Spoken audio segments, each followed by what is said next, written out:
100 साल से भी ज्यादा हो गए। उस लड़की ने अनगिनत बार घर से बाहर निकलने की कोशिश की, मगर हर बार उसे एक हवा की दीवार ने रोक दिया। कोई भी उसे देख नहीं सकता था और वह बहुत समय से इस घर में कैद थी। इसलिए उसकी एकमात्र खुशी यही थी कि नए किराएदारों को डराए। कभी जानबूझकर उनके पास से गुजर जाती तो कभी आवाजें करके उन्हें डरा देती। उसे लगता था यही उसकी जिंदगी का हिस्सा बना रहेगा। एक दिन एक ऐसा लड़का रहने आ गया जिसकी उम्र उसकी उम्र से मिलती जुलती थी। कोल जब अलमारी साफ कर रहा था तो उसका जूता फिसलकर दीवार से टकराया और एक छुपा हुआ दरवाजा खुल गया। दरवाजे के पीछे एक लाल कवर वाली एल्बम रखी थी। एल्बम में एक लड़की बीट्रिस की तस्वीरें थीं, जन्म से लेकर जवानी तक। लेकिन हाई स्कूल की तस्वीरों के बाद अचानक तस्वीरें खत्म हो गईं। असल में आखिरी तस्वीर खिंचवाने के बाद ही बीट्रिस की मौत हो चुकी थी। बीट्रिस को अच्छा नहीं लगा कि कोल उसकी निजी एल्बम देख रहा है। उसने एल्बम बंद कर दी। लेकिन जब कोल ने फिर से खोलने की कोशिश की तो उसके बीच दबा हुआ एक अजीब सा अंगूठी जमीन पर गिर गई। वह कालीन पर गिरी थी, कोई आवाज नहीं हुई और कोल ने उस रात उसे नोटिस भी नहीं किया। अगली सुबह वह उस पर पैर रख बैठा और दर्द हुआ। तब जाकर उसकी नजर उस अंगूठी पर गई। उस पर 4 कीमती पन्ने जड़े हुए थे जो धूप में चमकदार हरी रोशनी फैला रहे थे। कोल ने मजाक में वह अंगूठी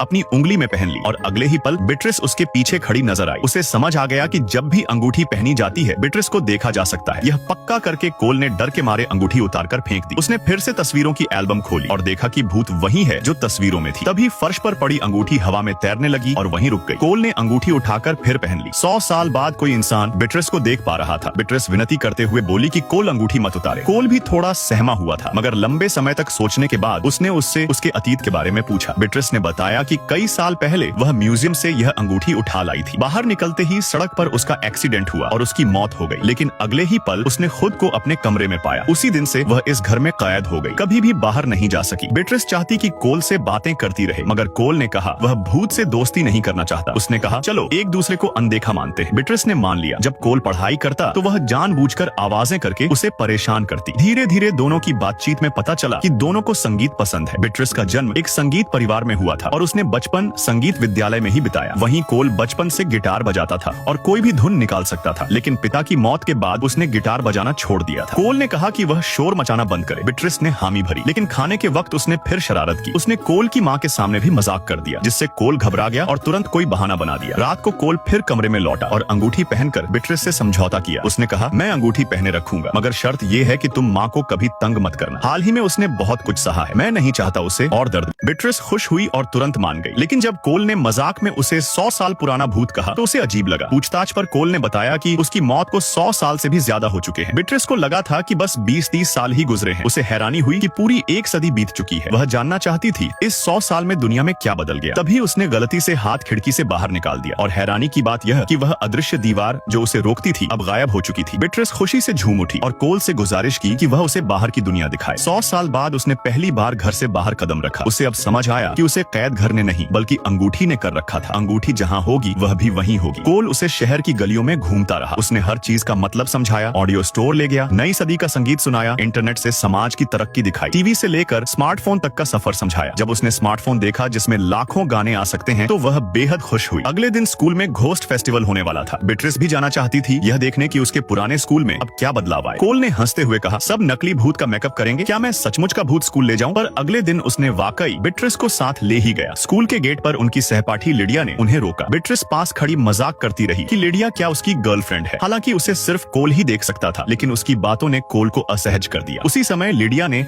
अजीब ऊर्जा महसूस की। कोल ने घबराकर अंगूठी उतार दी, मगर लिडिया ने अंगूठी को देख लिया। उसे वह अंगूठी जानी पहचानी लगी। वह सीधे अपने दादा की एंटीक शॉप पहुंची, एक पुरानी किताब खोली और उसमें उस अंगूठी का जिक्र मिल गया। उसका नाम था प्रेमियों की अंगूठी। यह प्राचीन मिस्र के एक फराव की थी। यह अंगूठी एक जोड़ी थी, जिसे भी यह जोड़ी अलग करती वह जल्द ही मर जाता और उसकी आत्मा हमेशा भटकती रहती जब तक कि अंगूठियां दोबारा मिल न जाए, और तभी आत्मा अगले जन्म में जा सकती है। लिडिया ने तुरंत कोल से संपर्क किया और सारी जानकारी बता दी। कोल ने भी स्वीकार किया कि उसके पास सचमुच एक भूत। उसने पूछा कि दूसरी अंगूठी कहाँ है। लिडिया पहले ही खोज कर चुकी थी। दूसरी अंगूठी न्यूयॉर्क के ऐतिहासिक संग्रहालय में थी और जल्द ही नीलाम होने वाली थी। कोल के पास मौका था कि नीलामी से पहले वह दोनों अंगूठियां मिलाकर बीट्रिस को मुक्त कर दे। यह जानकर कोल घर पहुंचा ताकि बीट्रिस को बताए, लेकिन दरवाजा खोलते ही उसने देखा कि कमरे में मोमबत्तियों की रोशनी फैली हुई है। रोमांटिक माहौल बना है। वहाँ बीट्रिस गिटार बजा रही थी और सोफे पर बैठी उसकी धुन में खोई हुई थी। कोल एक पल को भूल गया कि वह आत्मा है। उसे ऐसा लगा जैसे बीट्रिस इंसानों की तरह जीवन का आनंद ले रही हो, और उसी पल उसने अंगूठी लौटाने का इरादा मन ही मन टाल दिया।